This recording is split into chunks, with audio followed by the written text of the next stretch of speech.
एमाने छात्र ना राक्षस आपण माने कहबे कि एमिति कोन प्रश्न आपण करछन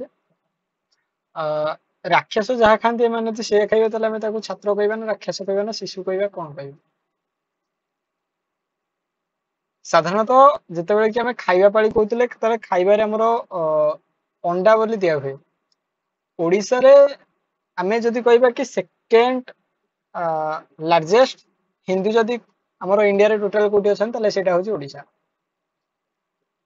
तेनु ओडिसा रे अधिका हिंदू लोक ही रुहंदे आउ सेथुरु आपण जानिसंती कि 30 ରୁ 40% लोक जो माने कि नॉन वेज ही खांते माने आइंस ही खांते पूर्वरु हमर ओडिसा स्कूल मानकरे बुधवार आउ शनिवार ए दुईटा करे हमर नॉन वेज दिया होतला जोटा कि अंडा दिया होतला बोले हम कहि परिया किंतु एटा को एथरोटा चेंज कर देछि देखंतु एटा जो पूर्वरु होतला एटा भी बहुत बड़ असुविधा होतला जोटा कि सेति पई वेजिटेरियन लोक भाई गवर्नमेंट स्कूल को अधिकांश प्रेफर करंती नाही कोन भाई जदि भी आम गवर्नमेंट स्कूल को फॉलो कर कौन सी अंडा खाइब कि लोक देख पिला देखले बदल जाव अधिकांश प्रेफर करते आउ नॉर्मली जो प्रेफर करती से फाइनेंशियल इश्यू ही इम्पोर्टेंट एथरटा कौन कर चेंज करते प्रथम कथा जो मैंने वेजिटेरियन पिला गवर्नमेंट स्कूल किसी प्रेफर दौना कि प्रमोशन करनी कि ना खाइबा को किसी गोटे एक्सट्रा ना एक्सट्रा कहले आपन कौन ये दब ना आमर गोटे पिला पई केते टंका आसुची सेतुरु जदी से से खाद्यटा खाउनी ताले ताको केते टंका फेरस्त करछंदी सेटा हिसाबटा बहुत बड़ हिसाब जोटा कि सरकार को गोटे निंदनीय भाव में ए भिडियोटी देखा जाई पारे आउ मोर प्रथम कथा को नेकी जदी किमा समय को नेकी जने क्षमा होउछंदी संपूर्ण भाव भिडियो देखन तापर मत निश्चित भाव करे एथरटा हमर नुआ हमर मध्याह्न भोज ताको मिड डे मील बोली कहूचे तार पॉलिसी आसीची जोथरे कि कोन होउची जो थे कि 2 टाइम आम खाଇବା दौरान 3 टाइम आम अंडा दौरान जोटा कि सोमवार दौरान सेकेंड हूँ बुधवार दौरान गुरुवार चाहिए शुक्रवार दौरान सो ये 3 टाइम अंडा दबार कारण प्रथम कथा तो ये जो अंडा दौरान से टोटाल हिंदू कल्चर रे 90% लोक फॉलो कर कि कौन आम बार को आम फॉलो कर बार कहले कि सेमाने भाबंती कि नहीं आमे तो मु तो प्योर वेजिटेरियन सेथि कि पिला आदि भाबसंती नहीं आमे तो बार फॉलो करिया माने हिंदू भाबंती कि नहीं आमे सोमवार खाइबानी मंगलवार खाइबानी बुधवार खाइबा गुरुवार खाइबानी शुक्रवार खाइबा कि शुक्रवार यदि पूजा अछि ताले रविवार खाइबा शनिवार पर रविवार खाइबा एमिति एक्चुअली फॉलो करंती 90% लोक सो तांको पई भी एटा असुविधा होची कोन भाई सोमवार कोन नॉन वेज एटा इंपैक्ट आज न पड़ी पारे आपण जदि आउ 5-7 वर्ष गला परे पिला टोटल हमर कोन से भेज नॉन वेज को एटा बेसिकली अट्रैक्ट करिवो नॉन वेज को अट्रैक्ट करिवो बहुत अट्रैक्ट करिवो टिके न बहुत अट्रैक्ट करिवो प्रथम कथा तो यदि 12 कांसेप्ट जो माने फॉलो करछन से माननकु गवर्नमेंट रूल बा गवर्नमेंट रो मिड डे मील टोटल ही ध्वस्त कर देजी कोन पे भाई एथरे 12 रे किछि नै सोमवार सोमवार कोन शिवंग बार सेठी भाई आइंस खाइला प्रथम कथा 12 को इंपैक्ट कर सेकंड कथा हमरो इम्पैक्ट गला कोन कि गुरुवार शुक्रवार जदि के कहबे नै हम संतोष भक्त कि कोन भी से जहा भी हेतांतो ताले एठी कोन ताको इम्पैक्ट गला सेकंड कथा जो मन नॉन वेज खाउ नाहंती ताको पई कोन अछि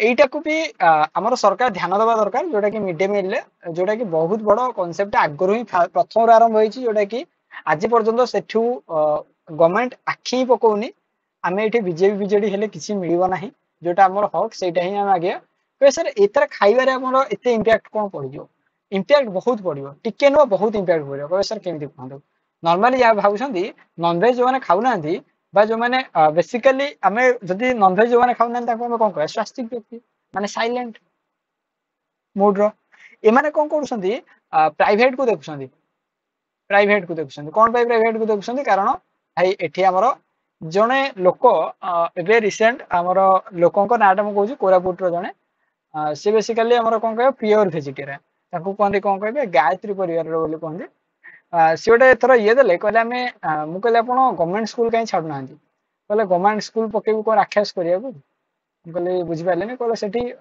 नॉन वेज दउसंती आ नॉन वेज दउसंती जोटा भलो एटा हमकु असुविधा करूनी असुविधाटा एटा कि सार माने प्रमोशन करूछंती सार मानकर एठे भूल बोल दे परिबानी भाई गवर्नमेंट जहा कला गवर्नमेंट थ्योरी सी प्रमोशन करिया बाध्य भाई दरमा करसन चाकरी करसन से मान न कली हबो কিন্তু ଏଠି ଅସୁବିଧା ଦିଟା ଅସୁବିଧା ହଉଛି ଯୋଉଟା କି ମେଜର ଅସୁବିଧା ଆଜି ପର୍ଯ୍ୟନ୍ତ ବି ସେଇଟାକୁ କିଏ ଧ୍ୟାନ ଦଉନାହାନ୍ତି।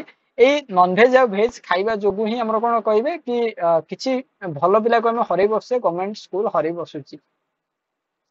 କହିବେ ଗଭର୍ଣ୍ଣମେଣ୍ଟ ସ୍କୁଲ ହରେଇ ବସୁଛି, ତାପରେ ତ ସେ ଯାଇକି ପୁଣି +2 +3 ଗଭର୍ଣ୍ଣମେଣ୍ଟ ବି ଆସୁଛନ୍ତି। ସେଇଟା ତ ଅଲଗା କଥା। ଯେତେ ପର୍ଯ୍ୟନ୍ତ ଭାଇ ଏଇଟା ପଢିବା କଥା ସେଟା ଯେତେ ପର୍ଯ୍ୟନ୍ତ ଏଇ ନନଭେଜ ଭେଜ ଖାଇବାଟାର ଅସୁବିଧା ରହୁଛି ସେତେ ପର୍ଯ୍ୟନ୍ତ ସିଓର ଇମ୍ପାକ୍ଟ ହିଁ ପଡୁଛି। ସେକେଣ୍ଡ କଥା ଇମ୍ପାକ୍ଟ ପଡୁଛି ଟିଚର ମାନଙ୍କ ପାଖରେ। କଣ ପାଇଁ? କିଛି ଟିଚର ଆମର ଯୋଉମାନେ ମିଡ ଡେ ମିଲ ଥ୍ରୋରେ ଅଛନ୍ତି ସେମାନେ ଟିଚର ଫାଷ୍ଟ କ୍ଲାସ କରିବେ ନା ମିଡ ଡେ ମିଲ ନେଇକି ଆସିବେ।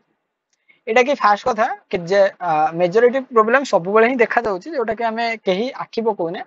ଆଉ କେତେ ଜଣ ନ୍ୟୁଜ ଚ୍ୟାନେଲ ତାକୁ କଭର କରନ୍ତି ନାଇଁ ଆମର ଟିଚର ମାନେ ଯଦି ଆସିକି ଖାଇବା କଥା ବୁଝିବେ ତାହେଲେ ପଢେଇବ କି। ସେଥିପାଇଁ ବି ଗଭର୍ଣ୍ଣମେଣ୍ଟ ସ୍କୁଲରେ ପାଠ ପଢା ବହୁତ କମ ହେଇଯାଉଛି ଯୋଉଟା କି ରିଆଲିଟି।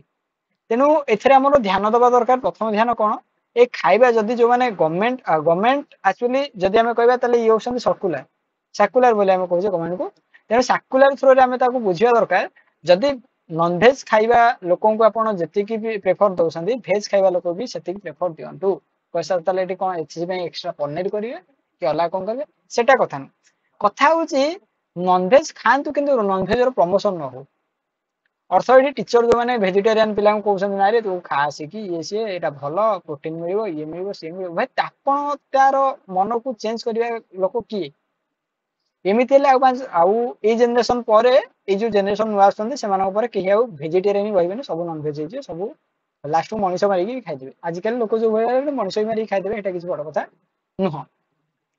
ଦ୍ୱିତୀୟ କଥା ରହୁଛି ଏଇଠି କି ଯଦି ଆମର ନନଭେଜ ଖାଉଛନ୍ତି ତାଙ୍କ ପାଇଁ ଆଉ କିଛି ଅଲ୍ଟରନେଟିଭ ରଖୁନାହାନ୍ତି କଣ ପାଇଁ? ଅଲ୍ଟରନେଟିଭ କଥା କହୁଛି ଏଠି ନର୍ମାଲି କିଛି ସ୍କୁଲରେ କିଛି ଆମର ନର୍ମାଲି ତ ମୁଁ ଆଭରେଜ ଇଏ ସ୍କୁଲ ଦେଖିନି, ୟୁପି ସ୍କୁଲ ଦେଖିନି କି ପ୍ରାଇମେରୀ ସ୍କୁଲ ଦେଖିନି। ହାଇସ୍କୁଲରେ କିଛି ସ୍କୁଲରେ କଣ କରୁଛନ୍ତି ଆମର ଯୋଉମାନେ କି ଖାଉନାହାନ୍ତି ଏବେ ତ ହାଇସ୍କୁଲରେ ବି ଦେଲେଣି। ବେସିକାଲି ଯୋଉମାନେ ଖାଉନାହାନ୍ତି ସେମାନଙ୍କୁ କଣ କରୁଛନ୍ତି ଗୋଟେ 5 ଟଙ୍କିଆ ବିସ୍କୁଟ ଦେଇ ଦଉଛନ୍ତି। 5 ଟଙ୍କିଆ ବିସ୍କୁଟ ତାଙ୍କୁ କିଣିଥିଲେ କେତେ 4 ଟଙ୍କା ଖଣ୍ଡେ ପଡିଥିବ। ସୋ ମତେ ଗୋଟେ କଥା ଆପଣ କହିବେ ଅଣ୍ଡାର ଦାମ ଗୋଟେ 6 ରୁ 7 ଟଙ୍କା। ତାହେଲେ ଆଙ୍କର ମିଡ ଡେ ମିଲ ଟା ଖାଉଛି କିଏ? ଟିଚର ଖାଉଛନ୍ତି ନା କି ଲୋକ ଖାଉଛନ୍ତି? ଭାଇ ଗୋଟେ ପିଲା ପାଇଁ ମିଡ ଡେ ମିଲ ପାଇଁ କେତେ ଟଙ୍କା ଆସୁଛି କୁହନ୍ତୁ? ସେଥିରୁ ଯଦି ଆମେ ଗୋଟେ 5 ଟଙ୍କା ତ କହିବାନି 4 ରୁ 3 ରୁ 4 ଟଙ୍କିଆ କଣ ପାଇଁ? ଭାଇ ସିଏ ଆଣୁଛନ୍ତି ପ୍ୟାକେଟ ହିସାବରେ ତାହେଲେ ସେ ତାଙ୍କ ଅନୁସାରେ ବିକିଲେ ତାଙ୍କର ହିଁ ଲାଭ ରହୁଛି। ସୋ ଯଦି 4 ଟଙ୍କିଆ ବିସ୍କୁଟ ଆମେ ଦବା ତାହେଲେ ଆମର କେତେ ଟଙ୍କା ଲାଭ ରହିବ? 3 ଟଙ୍କା ଧର। 3 ଟଙ୍କିଆ ବିସ୍କୁଟ ଦେଲେ ଗୋଟେ ମିଡ ଡେ ମିଲ କେତେ ଟଙ୍କା ଆସୁଛି ଆଉ କେତେ ଟଙ୍କା ଆମେ ତାକୁ ଖର୍ଚ୍ଚ କଲେ?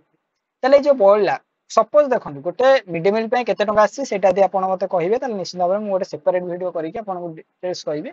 କିନ୍ତୁ ଗୋଟେ ଲୋକ ପାଇଁ ନର୍ମାଲି ତ 3 ଟଙ୍କା ମିଡ ଡେ ମିଲ ପାଇଁ ଗୋଟେ ପିଲା ପାଇଁ ଆସୁନଥିବ। କଣ ପାଇଁ? ଭାଇ ଗୋଟେ ଅଣ୍ଡାର ଦାମ ହେଲାଣି କେତେ 5 ରୁ 6 ଟଙ୍କା। ତେଣୁ ତା ସହିତ ଖାଇବା ଭାତ ତା ସହିତ ତରକାରୀ ଯଦି କହିବା ତାହେଲେ ତାର ଯଦି ମିଶେଇଦବା ତାହେଲେ ନିୟର ଇକ୍ୱାଲ ଟୁ 10 ଟଙ୍କା ପାଖାପାଖି ଯାଉଛି। ଭାବୁଛେ 10 ଟଙ୍କା ଇମାଜିନ କରନ୍ତୁ। ଏଇଟା କିନ୍ତୁ ରିଆଲିଟି ନୁହଁ, 10 ଟଙ୍କା ନୁହଁ। ତାଠୁ ଅଧିକା ବି ହେଇଥାଇପାରେ କମ ବି ହେଇଥାଇପାରେ। ଯଦି ଆପଣ କହିବେ ତାହେଲେ ଡିଟେଲ୍ସ ଆମେ ଭିଡିଓ ଡିସ୍କସନ କରିବା। ସେଥିରେ ଯଦି ଆମେ ତାକୁ 3 ଟଙ୍କିଆ ବିସ୍କୁଟ ଦବା ତାହେଲେ ଏଇଟା ଆମର କେତେଟା 7 ଟଙ୍କା ଯୋଉ ବଳିଲା 7 ଟଙ୍କା ଟା ଖାଉଛି କିଏ? ଏଇଟା ଧ୍ୟାନ ସେ ଦେଖନ୍ତୁ।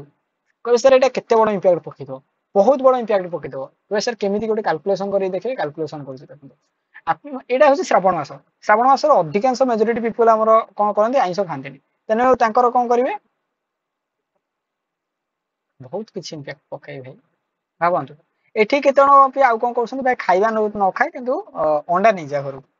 ସେଇଟା ବି ଗୋଟେ ବଢିଆ ଇଏ ଚାଲେ। ତେଣୁ ଏଠି ଏଇ ଯୋଉ 7 ଟଙ୍କା ଯଦି ଗୋଟେ ଇମାଜିନ କରିବା 10ଟା ଗୋଟେ କ୍ଲାସ ରେ ନିହାତି 20 ପିଲା ଖାଉନଥିବେ 10ଟା ପିଲାକୁ ଧରିବା। ଯଦି 10ଟା ପିଲାକୁ ଧରିବା ତାହେଲେ 10 × 7 କରିଦେଲେ ଗୋଟେ 10ଟା ପିଲାରୁ ଆମେ 70 ଟଙ୍କା ପାଇଲେଣି। ମାନେ ଭାବୁଛନ୍ତି ଗୋଟେ ସ୍କୁଲରେ 10ଟା ପିଲା ନଥିବେ କି 10ଟା ପିଲା ଖାଉନଥିବେ ତାଠୁ ଅଧିକା ଲୋକ ଖାଉନାହାନ୍ତି। ତେଣୁ ପ୍ରଥମ କଥା ଏଇଟା ଆମର ଯୋଉ ପ୍ରମୋସନ ହଉଛି ଏଇ ବାରଟାକୁ ବି ଯୋଉଟା ଧରିଛନ୍ତି ଏଇଟାକୁ ବି ଧରନ୍ତୁ ଯଦି ତାହେଲେ ସୋମବାରରେ ଯୋଉ ଆମର ଏଇ ନନଭେଜ ପ୍ରମୋସନ ହଉଛି ଏଇ ପ୍ରମୋସନ ଟାକୁ ବନ୍ଦ କରିବାକୁ କେହି ଆବାଜ କାହିଁକି ଉଠେଇଲେନି ଆଉ ଏଇଟା କାହିଁକି ହେଲା? ଭାଇ ଏଇଟା ଲୋକ ନ ଖାଇଲେ ଅଣ୍ଡା ମରିଯିବେ? ପ୍ରାଇଭେଟ ସ୍କୁଲରେ ଖାଇବା ଦିଆ ହଉନି ତାହେଲେ ଲୋକ କଣ ପିଲା ମରିଯାଆନ୍ତି? ତାହେଲେ କହିବେ ସାର୍ ମିଡ ଡେ ମିଲ କଥା ଆପଣ ଏମିତି କହିଲେ ଇଏ ହେଇଯିବ। ପିଲାଙ୍କ ନାଁରେ ପିଲା ଭଗବାନଙ୍କ ସଦୃଶ ତାଙ୍କୁ ଏମିତି ଆମେ କହିବା। ହଉ ଆପଣଙ୍କ କଥା ଠିକ ଅଛି କି ଆମର ଏଇ କଥାଟା ମେ ବି କଷ୍ଟ ଦେଇପାରେ କିନ୍ତୁ ଏଟାର କଥା ଇଏ ନୁହଁ କି ଯଦି ଆମେ ଖାଇବାଟା ଦବା ତାହେଲେ ପିଲା ଆସିବେ ନହେଲେ ଆସିବେନି। ହଁ ଏଇଟା ଯଦି ବହୁତ କମ ଷ୍ଟେଜରେ ଯୋଉମାନଙ୍କର ଫାଇନାନ୍ସ ପ୍ରୋବ୍ଲେମ ଥାଏ ସେମାନେ ଏଇଥିପାଇଁ ଆସନ୍ତି। କିନ୍ତୁ ସେକେଣ୍ଡ କଥା ଆମେ ଯଦି ବିଚାର କରିବା ତାହେଲେ ବିଚାରକୁ ଆମେ ନହେଲେ ଏତିକି ଆଲୋଚନା କରିପାରିବା କି ଏଠି ଆଖି ବୁଜା ଆଉ ଧୁନ୍ଦାର ଆମର ନନଭେଜ ର ପ୍ରମୋସନ ହଉଛି। ଆଉ नॉनवेज रो प्रमोशन को तो हिंदू कर नथिबे भाबंतु टिके इमेजिन करंतु भाई मिड डे मील टा बड़ कथा नुह मिड डे मील द्वारा असुविधा होची सेटा बड़ कथा